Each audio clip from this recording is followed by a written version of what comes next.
ಒಂದು ಸಾಮ್ಯುವೇಲ 1ನೇ ಅಧ್ಯಾಯ 1-4 ಓದಿಕೊಳ್ಳೋಣ. Worship and sacrifice. ಅನೇಕರು ವರ್ಶಿಪ್ ಮಾಡ್ತಾರೆ, no sacrifice. So many people worship, wow super, ಪ್ರಾರ್ಥನೆ ಓ ಬೇಡ, ಗಂಟೆ ಗಟ್ಟಲೆ ಪ್ರಾರ್ಥನೆ ಮಾಡ್ತಾರೆ, ನೋ ಸ್ಯಾಕ್ರಿಫೈಸ್.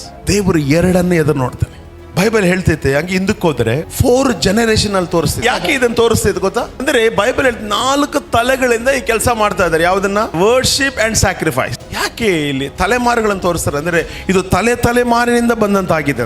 ವರ್ಶಿಪ್ ಎಲ್ಲರೂ ಮಾಡ್ತಾರೆ, ಎಲ್ಲರೂ ಪ್ರಾರ್ಥನೆ ಮಾಡ್ತಾರೆ, ಸೊಳ್ಳೆನೂ ಬರಲ್ಲ ಮನೆ ಒಳಗಡೆ ಪ್ರಾರ್ಥನೆ ಮಾಡುವಾಗ.